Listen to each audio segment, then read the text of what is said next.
شروع اللہ کا نام لے کر جو بڑا مہربان نہایت رحم والا ہے۔ یاسین، حکمت بھرے قرآن کی قسم، تم یقیناً پیغمبروں میں سے ہو، بالکل سیدھے راستے پر۔ یہ قرآن اس ذات کی طرف سے اتارا جا رہا ہے جس کا اقتدار بھی کامل ہے، جس کی رحمت بھی کامل، تاکہ تم ان لوگوں کو خبردار کرو جن کے باپ داداؤں کو پہلے خبردار نہیں کیا گیا تھا، اس لیے وہ غفلت میں پڑے ہوئے ہیں۔ حقیقت یہ ہے کہ ان میں سے اکثر لوگوں کے بارے میں بات پوری ہو چکی ہے، اس لیے وہ ایمان نہیں لاتے۔ ہم نے ان کے گلوں میں توک ڈال رکھے ہیں جو ٹھوڑیوں تک پہنچے ہوئے ہیں، اور اس وجہ سے ان کے سر اوپر کو اٹھے گئے ہیں، اور ہم نے ایک آڑ ان کے آگے کھڑی کر دی ہے اور ایک آڑ ان کے پیچھے کھڑی کر دی ہے، اور اس طرح انہیں ہر طرف سے ڈھانک لیا ہے، جس کے نتیجے میں انہیں کچھ سجائی نہیں دیتا۔ اور ان کے لیے دونوں باتیں برابر ہے، چاہے تم انہیں خبردار کرو یا خبردار نہ کرو، وہ ایمان نہیں لائے گے۔ تم تو صرف ایسے شخص کو خبردار کر سکتے ہو جو نصیحت پر چلے اور خدا رحمان کو دیکھے بغیر اس سے ڈرے، چنانچہ ایسے شخص کو تم مغفرت اور باعزت اجر کی خوشخبری سنا دو۔ یقیناً ہم ہی مردوں کو زندہ کریں گے، اور جو کچھ عمل انہوں نے آگے بھیجے ہیں ہم ان کو بھی لکھتے جاتے ہیں، اور ان کے کاموں کی جو اثرات ہیں ان کو بھی، اور ہم نے ایک واضح کتاب میں ہر چیز کا احاطہ کر رکھا ہے۔ اور اے پیغمبر، تم ان کے سامنے ایک بستی والوں کی مثال پیش کرو جب ان کے پاس رسول آئے تھے۔ جب ہم نے ان کے پاس شروع میں 2 رسول بھیجے تو انہوں نے دونوں کو جھٹلا دیا، پھر ہم نے ایک تیسرے کے ذریعے ان کی تائید کی، اور ان سب نے کہا کہ یقین جانو ہمیں تمہارے پاس رسول بنا کر بھیجا گیا ہے۔ انہوں نے کہا تمہاری حقیقت اس کے سوا کچھ بھی نہیں ہے کہ تم ہم جیسے ہی آدمی ہو، اور خدا رحمان نے کوئی چیز نازل نہیں کی ہے، اور تم سراسر جھوٹ بول رہے ہو۔ ان رسولوں نے کہا ہمارا پروردگار خوب جانتا ہے کہ ہمیں واقعی تمہارے پاس رسول بنا کر بھیجا گیا ہے، اور ہماری ذمہ داری اس سے زیادہ نہیں ہے کہ صاف صاف پیغام پہنچا دے۔ بستی والوں نے کہا ہم نے تو تمہارے اندر نحوست محسوس کی ہے، یقین جانو اگر تم باز نہ آئے تو ہم تم پر پتھر برسائے گی اور ہمارے ہاتھوں تمہیں بڑی دردناک سزا ملے گی۔ رسولوں نے کہا تمہاری نحوست خود تمہارے ساتھ لگی ہوئی ہے، کیا یہ باتیں اس لیے کر رہے ہو کہ تمہیں نصیحت کی بات پہنچائی گئی ہے؟ اصل بات یہ ہے کہ تم خود حد سے گزرے ہوئے لوگ ہو۔ اور شہر کے پلے علاقے سے ایک شخص دوڑتا ہوا آیا، اس نے کہا اے میری قوم کے لوگوں، ان رسولوں کا کہنا مان لو، ان لوگوں کا کہنا مان لو جو تم سے کوئی اجرت نہیں مانگ رہے اور وہ صحیح راستے پر ہے، اور بھلا میں اس ذات کی عبادت کیوں نہ کروں جس نے مجھے پیدا کیا ہے، اور اسی کی طرف تم سب کو واپس بھیجا جائے گا۔ بھلا کیا اسے چھوڑ کر میں ایسوں کو معبود مانوں کہ اگر خدا رحمان مجھے کوئی نقصان پہنچانے کا ارادہ کر لے تو ان کی سفارش میرے کسی کام نہ آئے اور نہ وہ مجھے چھڑا سکے؟ اگر میں ایسا کروں گا تو یقیناً میں کھلی گمراہی میں مبتلا ہو جاؤں گا۔ میں تو اپنے پروردگار پر ایمان لا چکا، اب تم بھی میری بات سن لو۔ آخر کار بستی والوں نے اسے قتل کر دیا، اور اللہ کی طرف سے اس سے کہا گیا کہ جنت میں داخل ہو جاؤ۔ اس نے جنت کی نعمتیں دیکھ کر کہا کہ کاش میری قوم کو معلوم ہو جائے کہ اللہ نے کس طرح میری بخشش کی ہے اور مجھے باعزت لوگوں میں شامل کیا ہے۔ اور اس شخص کے بعد ہم نے اس کی قوم پر آسمان سے کوئی لشکر نہیں اتارا، اور نہ ہمیں اتارنے کی ضرورت تھی، وہ تو بس ایک ہی چنگھاڑ تھی جس سے وہ ایک دم بجھ کر رہ گئے۔ افسوس ہے ایسے بندوں کے حال پر، ان کے پاس کوئی رسول ایسا نہیں آیا جس کا وہ مذاق نہ اڑاتے رہے ہو۔ کیا انہوں نے نہیں دیکھا کہ ان سے پہلے ہم نے کتنی قوموں کو اس طرح ہلاک کر چکے ہیں کہ وہ ان کے پاس لوٹ کر نہیں آتے؟ اور یہ جتنے لوگ ہیں ان سبھی کو اکٹھا کر کے ہمارے سامنے حاضر کیا جائے گا، اور ان کے لیے ایک نشانی وہ زمین ہے جو مردہ پڑی ہوئی تھی، ہم نے اسے زندگی عطا کی، اور اس نے غلہ نکالا جس کی خوراک یہ کھاتے ہیں،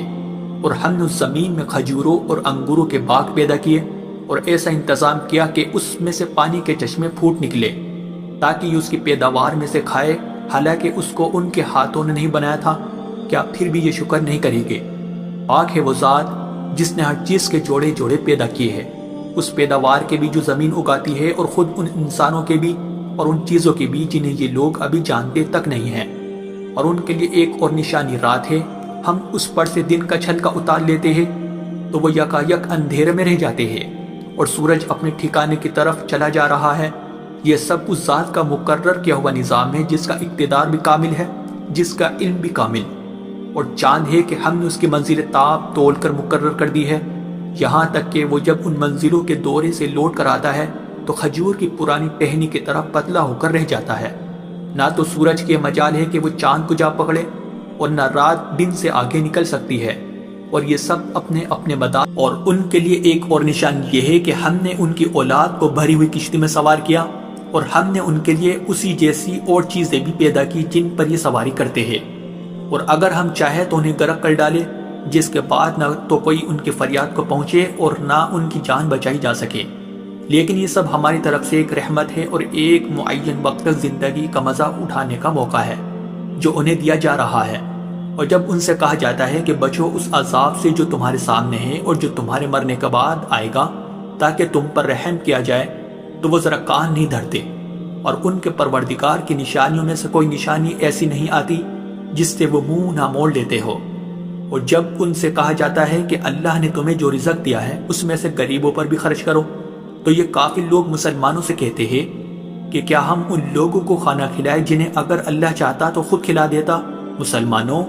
تمہاری حقیقت اس کے سوا کچھ بھی نہیں کہ تم کھلی گمراہی میں پڑے ہوئے ہو،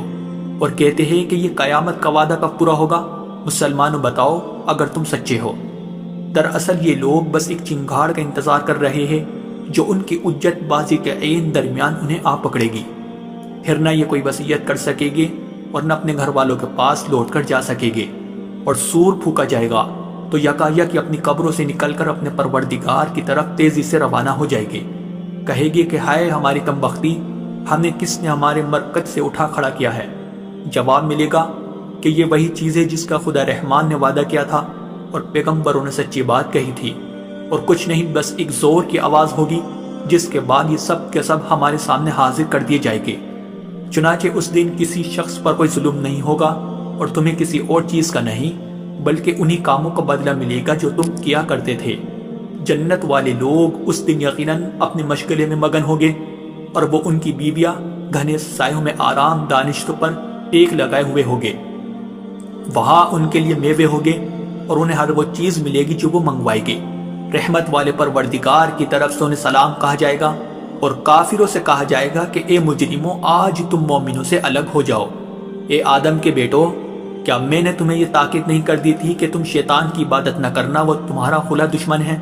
اور یہ کہ تم میری عبادت کرنا، یہی سیدھا راستہ ہے۔ اور حقیقت یہ ہے کہ شیطان نے تم میں سے ایک بڑی خلقت کو گمراہ کر ڈالا، تو کیا تم سمجھتے نہیں تھے؟ یہ ہے وہ جہنم جس سے تمہیں ڈرایا جاتا تھا،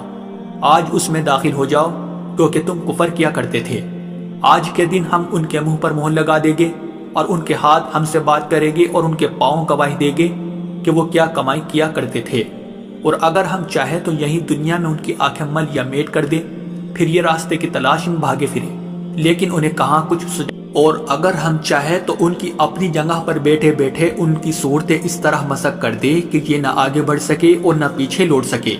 اور ہم جس شخص کو لمبی عمر دیتے ہیں اسے تخلیقی اعتبار سے الٹ ہی دیتے ہیں، کیا پھر بھی انہیں عقل نہیں آتی؟ اور ہم نے اپنے ان پیغمبروں کو نہ شاعری سکھائی ہے اور نہ وہ ان کے شایان شان ہیں، یہ تو بس ایک نصیحت کی بات ہے، اور ایسا قرآن جو حقیقت کو کھول کھول کر بیان کرتا ہے تاکہ ہر اس شخص کو خبردار کرے جو زندہ ہو، اور تاکہ کفر کرنے والوں پر حجت پوری ہو جائے۔ اور کیا انہوں نے یہ نہیں دیکھا کہ ہم نے اپنے ہاتھوں کی بنائی ہوئی چیزوں میں سے ان کے لیے مویشی پیدا کیے اور یہ ان کے مالک بنے ہوئے ہیں،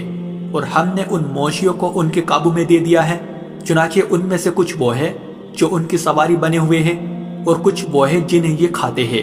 نیز ان کو ان مویشیوں سے اور بھی فائدہ حاصل ہوتے ہیں اور پینے کی چیزیں ملتی ہے، کیا پھر بھی یہ شکر نہیں بجا لائے گی؟ اور انہوں نے اللہ کو چھوڑ کر اس امید پر دوسرے خدا بنا رکھے ہیں کہ انہیں ان سے مدد ملے، حالانکہ ان میں یہ طاقت ہی نہیں ہے کہ ان کی مدد کر سکے، بلکہ وہ ان کے لیے ایک ایسا مخالف لشکر بنے گے جسے قیامت میں ان کے سامنے حاضر کر لیا جائے گا۔ غرض اے پیغمبر، ان کی باتیں تمہیں رنجیدہ نہ کریں، یقین جانو ہمیں سب معلوم ہے کہ یہ کیا کچھ چھپاتے اور کیا کچھ ظاہر کرتے ہیں۔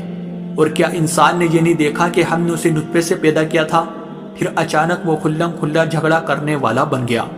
ہمارے بارے میں تو وہ باتیں بناتا ہے اور خود اپنی پیدائش کو بھلا بیٹا ہے، کہتا ہے کہ ان ہڈیوں کو کون زندگی دے گا جبکہ وہ گل چکی ہوگی؟ کہہ دو کہ ان کو وہی زندگی دے گا جس نے انہیں پہلی بار پیدا کیا تھا، اور وہ پیدا کرنے کا ہر کام جانتا ہے۔ وہی ہے جس نے تمہارے لیے سرسبز درخت سے آگ پیدا کر دی ہے پھر تم ذرا سی دیر مجھ سے سلگانے کا کام لیتے ہو؟ بھلا جس ذات نے آسمانوں اور زمین کو پیدا کیا ہے، کیا وہ اس بات پر قادر نہیں ہے کہ ان جیسوں کو دوبارہ پیدا کر سکے؟ کیوں نہیں، جبکہ وہ سب کچھ پیدا کرنے کی پوری مہرت رکھتا ہے۔ اس کا معاملہ تو یہ ہے کہ جب وہ کسی چیز کا ارادہ کر لے تو صرف اتنا کہتا ہے کہ ہو جا، بس وہ ہو جاتی ہے۔ غرض پاک ہے وہ ذات جس کے ہاتھ میں ہر چیز کی حکومت ہے، اور اسی کی طرف تم سب کو آخر کار لے جایا جائے۔